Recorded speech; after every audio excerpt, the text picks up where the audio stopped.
menjamak dan mengqashar.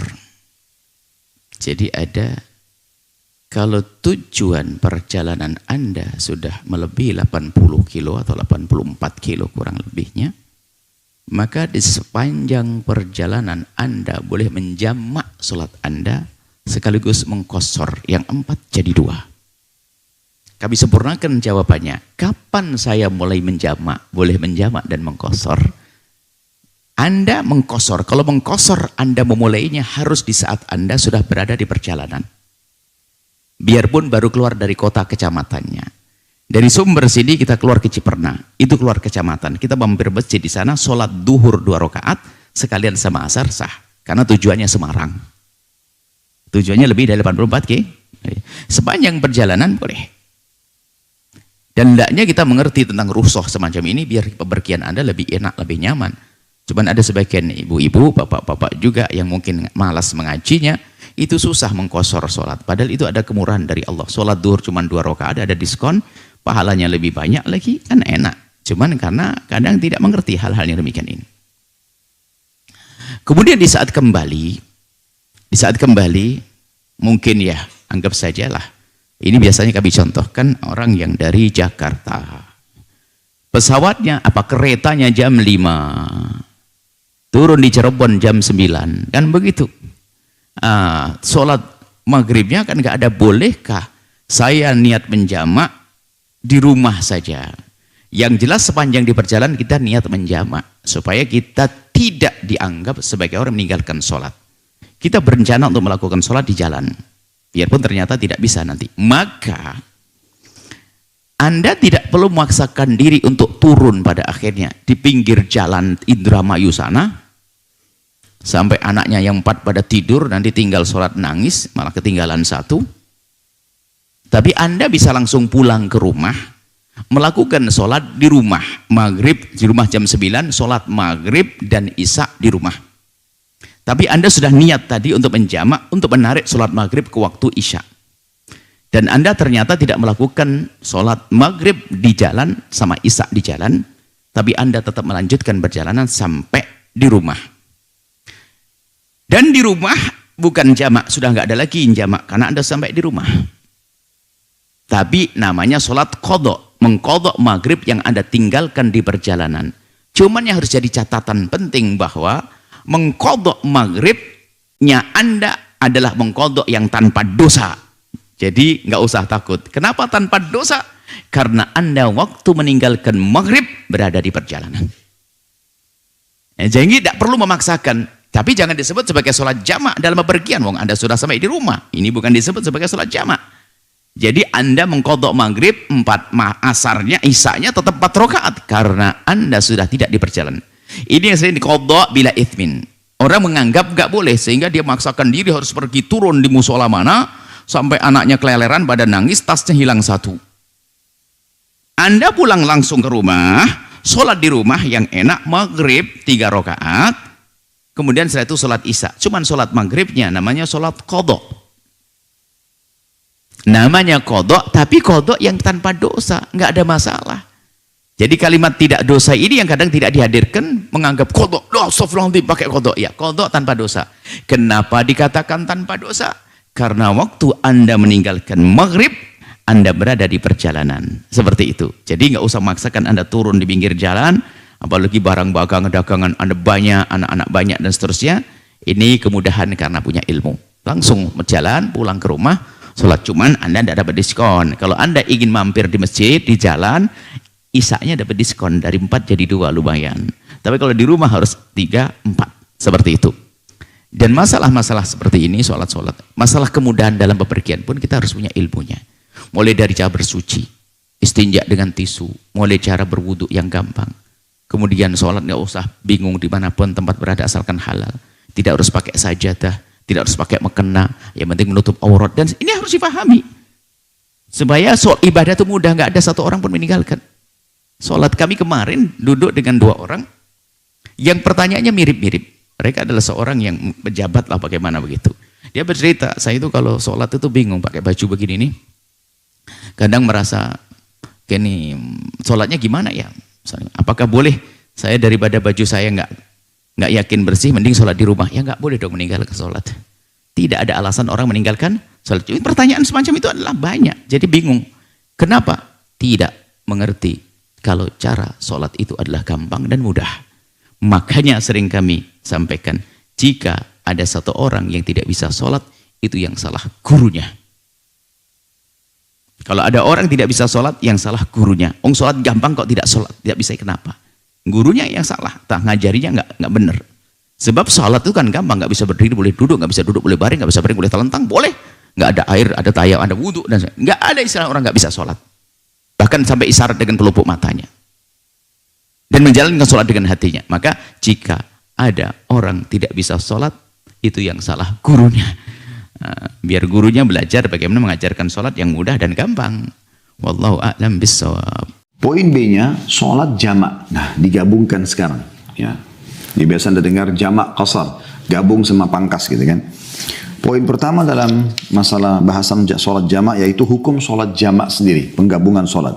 Sholat jamak merupakan sebuah rukhsah, dalam kurung keringanan, yang boleh dilakukan kecuali menjamak dua sholat, yaitu sholat duhur dan asar pada hari Arafah, di Arafah, serta menjamak dua sholat maghrib dan isya saat bermalam di Muzdalifah. Maka hal itu merupakan ketentuan yang tidak ada pilihan selain melakukannya, berdasarkan keterangan dalam hadis sahih bahwa Rasulullah SAW menjamak sholat duhur dan asar ketika di Arafah dengan satu azan dan dua iqamah, dan ketika di Muzdalifah beliau menjamak sholat maghrib dan isya dengan satu azan dan dua iqamah. Diriwayatkan Muslim nomor 1218 ya. Jadi Anda menjamak ini sunnah, boleh. Misalnya duhur sama asar kalau Anda musafir ya. Nah, duhur sama asar Anda sholat atau maghrib sama isya ya. Ini pilihan. Boleh juga Anda tidak menjamaknya di waktu masing-masing. Kecuali tadi beliau tekankan kalau lagi haji, ya, Anda lagi haji ya, syaratnya haji dan berada di Arafah. Kalau orang sedang tidak haji kayak petugas-petugas haji, saya tidak masuk dalam masalah ini. Memang orang lagi berihram, lagi haji, maka hukumnya berbeda. Di situ mereka di Arafah menjamak duhur dan asar ya. Begitu juga malamnya tanggal 9 Zulhijjah ya, malamnya malam Muzdalifah, mereka juga menjamak maghrib dan isya. Seperti itulah. Walaupun duhur asar dikerjakan di Arafah di waktu duhur, jamak qasar takdim dimajukan, dan maghrib isya itu dilakukan secara takhir atau diterlambatkan di waktu isya. Poin kedua dalam masalah jamak yaitu tata cara sholat jamak. Kata beliau, adapun tata cara menjamak sholat ialah bahwa musafir hendaklah menunaikan sholat duhur dan sholat asar dengan dijamak, digabungin. Jika jamak takdim dimajukan, maka ia menunaikannya pada awal waktu duhur. Sedangkan jika jamak takhir dijamak tapi diterlambatkan di waktu asar, maka ia menunaikan pada awal waktu asar. Atau menjamak sholat maghrib dan sholat isya, baik jamak takdim dikerjakan di waktu maghrib sama isya, atau jamak takhir diterlambatkan di waktu isya, maghrib dulu baru isya. Dan ingat urutannya harus tetap sama ya. Di waktu duhur, misalnya kita mau jamak duhur asar, tetap duhur dulu baru asar, dua rakaat jamak qasarnya ya. Kemudian kalau ditakhirkan, dilambatkan di waktu asar juga sama, tetap duhur dulu baru asar. Nggak boleh asar dulu baru duhur, karena tetap harus berurut. Begitu juga dengan maghrib sama isya. Maghrib sama isya dulu di waktu maghrib, atau di waktu isya tetap maghrib dulu baru isya. Saya ulangi kata beliau, adapun tata cara menjamak sholat ialah bahwa musafir hendaklah menggunakan atau menunaikan sholat duhur dan sholat asar dengan dijamak, digabungkan. Jika jamak takdim dimajukan di waktu duhur, maka ia menunaikan pada awal waktu duhur, sedangkan jika jamak takhir diterlambatkan di waktu asar, maka ia menunaikan pada awal waktu asar. Atau menjamak sholat maghrib sama sholat isya, baik jamak takdim dimajukan atau jamak takhir atau diterlambatkan, dengan melaksanakan keduanya pada awal waktu masing-masing dari keduanya. Berdasarkan keterangan dalam sebuah hadis bahwa suatu hari saat berada di daerah Tabuk, Rasulullah SAW mengakhirkan sholatnya. Jadi duhur sama asar diterlambatkan di waktu asar, atau maghrib sama isya diterlambatkan di waktu isya. Lalu beliau pergi menunaikan sholat duhur dan asar dengan dijamak. Lalu beliau pergi lagi menunaikan sholat maghrib dan isya dengan dijamak, di mana ketika itu beliau datang ke Tabuk untuk berperang. Disebutkan dalam riwayat Muslim nomor 706. Dibolehkan bagi penduduk sebuah daerah untuk menjamak antara sholat maghrib dan isya di masjid pada malam di mana hujan turun deras, atau udara terasa dingin sekali, atau angin berhembus kencang, jika hal itu akan menyulitkan mereka kembali lagi ke masjid saat waktu sholat isya tiba. Karena Rasulullah SAW pernah menjamak antara sholat maghrib dan isya pada malam di mana ketika itu turun hujan deras. Dan ini diriwayatkan oleh Imam Bukhari di nomor 543. Ya. Jadi agak berbeda sedikit bahasan tentang qasar. Qasar itu kan memangkas. Pangkas ini hanya boleh bagi musafir. Duhur, asar, isya jadi 2 rakaat. Kalau jamak menggabungkan, musafir boleh menjamak sekaligus qasar tadi, menggabungkan dan memangkas. Tapi bagi mukim ada keadaan-keadaan tertentu dibolehkan untuk menjamak, tapi tidak qasar. Duhur 4 rakaat, asar 4 rakaat di waktu duhur boleh menjamaknya. Maghrib 3 rakaat, isya 4 rakaat, tapi di waktu maghrib itu namanya dijamak, ya. Baik itu takdim atau takhir, tapi umumnya orang ditakdim, didahulukan, ya. Itu karena keadaan-keadaan tertentu, keadaan genting, keadaan kayak terjadi gempa, ya, banjir. Kita nggak memungkinkan sama sekali untuk sholat masing-masing di waktunya. Maka semua ini tentu dibolehkan sebagaimana beliau bahasakan tadi, ya. Juga dibolehkan bagi orang yang sakit menjamak antara 2 sholat, yaitu sholat duhur dan sholat asar, dan sholat isya, maghrib dan isya. Orang sakit tidak memungkinkan dia bolak-balik kamar mandi segala macam, lagi stroke, lagi sakit parah, ya, dirawat beberapa macam alat-alat yang ada di badannya tidak memungkinkan, maka ini dibolehkan dia menjamak, tapi tidak mengqasar, ya, sekali lagi tidak memangkasnya. Mangkas itu hanya untuk musafir.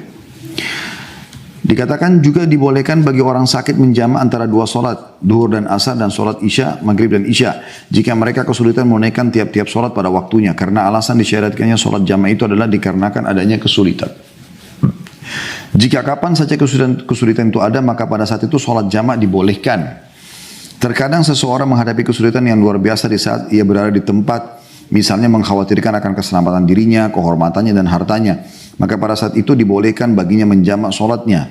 Berdasarkan keterangan dalam sebuah hadis sahih bahwa Rasulullah SAW pernah 1 kali menjamak solat saat berada di tempat, bukan karena alasan hujan. Ibnu Abbas radhiyallahu anhu menuturkan, anna Nabiya SAW shalla bil Madinah 7 wa 8 al-zuhra wal asra wal maghrib wal isya. Bahwa pada saat berada di Madinah, Nabi SAW mengerjakan solat sebanyak 7 atau 8 rakaat, yaitu menjamak solat duhur dengan solat asar, serta itu di waktu duhur, serta menjamak antara maghrib sama isya di waktu maghrib. Diriwayatkan Bukhari nomor 4543 dan juga Muslim 705. Lalu dikatakan di mana praktiknya bahwa Rasulullah SAW menangguhkan solat duhur dan menyegerakan solat asar di awal waktunya, dan menangguhkan solat maghrib dan menyegerakan solat isya di awal waktunya. Hal ini dikarenakan melaksanakan 2 solat secara berurutan pada satu waktu. Assalamualaikum warahmatullahi wabarakatuh. Ustadz, tolong sedikit jelaskan tentang solat jamak, jarak dan lain-lain. Baik, sedikit aja ya. Jamak artinya menggabungkan 2 hal dikerjakan dalam satu waktu. Contoh, sebentar lagi kita akan sholat zuhur. Setelah zuhur ada waktu asar, maka ada jamak, menggabungkan zuhur dengan asar. Jika saya gabungkan asar ke zuhur, dikerjakan di waktu zuhur, maka diawalkan. Dalam bahasa Arab, awal itu takdim, didahulukan. Maka jamak takdim. Jika saya ingin kerjakan zuhurnya di asar karena pertimbangan tertentu, maka diakhirkan. Jamaknya disebut jamak takhir. Sampai sini dulu, jelas dipahami? Jelas. Yang dijamak itu waktunya yang paling berdekatan. Jika sudah mendekat kepada yang satu, tidak bisa dijamak dengan yang lain. Contoh, zuhur dekatnya ke apa? Asar. Ya kan? Maka zuhur pasangan jamaknya asar. Karena asar sudah dengan zuhur, maka asar tidak boleh dengan maghrib. Jelas? Maka maghrib dekatnya kemana? Isya. Maka maghrib boleh dijamak dengan isya, baik takdim ataupun takhir. Subuh bagaimana? Subuh itu menyendiri. Karena itu jauh ke isya, jauh ke zuhur. Ya, jadi nggak bisa dijamak. Saya pengen jamak subuh dah sekalian tahajud ntar gitu kan? Nggak bisa. Ya, ada saya di pesantren pernah begitu, si fulan tahajud bangun, masya Allah, si bilang kawan ini soleh luar biasa bangun gini. Jumat tuh, itu selesai kita pulang dari masjid, di kawan perasaan tadi posisi tidurnya begini juga kita bisa tahajud. Saya tanya, ya Mas fulan gitu kan? Antum udah bangun? Udah sholat subuh belum? Adi ini gimana? Udah saya jamu mata tahajud tadi katanya. Waduh, kelampau soleh kawan ini. Jadi, ini subuh nggak bisa dijamak karena itu jaraknya jauh ke isya, jauh ke zuhur. Jelas sampai sini? Baik. Untuk kondisi menjama' ini ada dua kondisi. Satu kondisi yang disebut masafah, jarak yang terjadi dalam perjalanan. Mau menempuh perjalanan, jaraknya cukup jauh. Jarak ini dulu jauh itu diukurnya dengan batasan farsakh. Ukuran batasan jarak, kurang lebih 3 farsakh. Kalau di kilometerkan kurang lebih 80 atau 82 kilometer lah untuk sekarang. Jadi setiap perjalanan yang melewati batas itu dengan jarak itu disebut safar namanya. Ya, kalau dari sini mau ke warung bukan safar. Ya, itu dah. Kemana akhi? Safar dulu. Mana? Warung depan. Bukan safar. Safar itu minimal jaraknya berapa? 80 atau 82 kilo. Ini masafah. Yang kedua masyaqqah.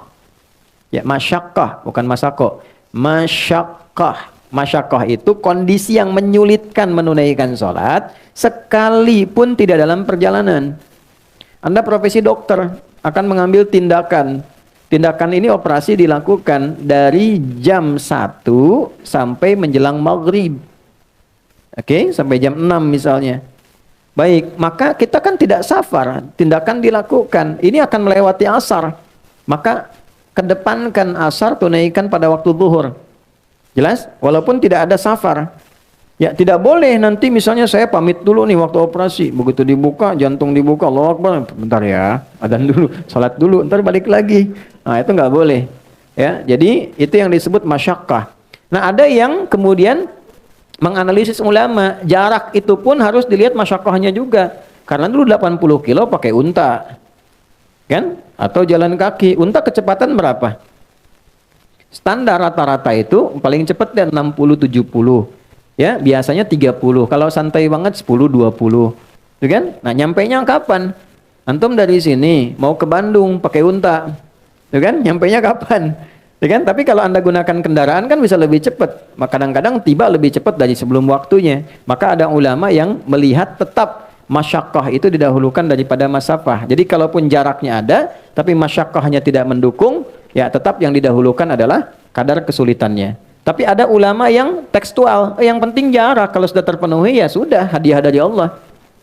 Gitu. Nah, ini tinggal silahkan aja dalilnya ada, mana pilih yang paling gampang. Ya. Ada lagi kondisi yang tidak ada masafah, masyaqqah juga ringan, tapi kondisi cuaca.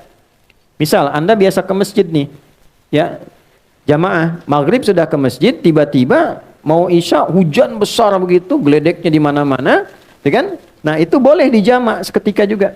Jamak sama dengan isya, lalu pulang isya nggak ke masjid lagi. Itu sudah masuk, itu sah, boleh dilakukan. Itu ada hadisnya juga yang tersambung dalam riwayat Madzhab Maliki, itu dijelaskan dengan sangat detail. Kemudian, kalau zuhur berapa rakaat? 4. Asar berapa rakaat?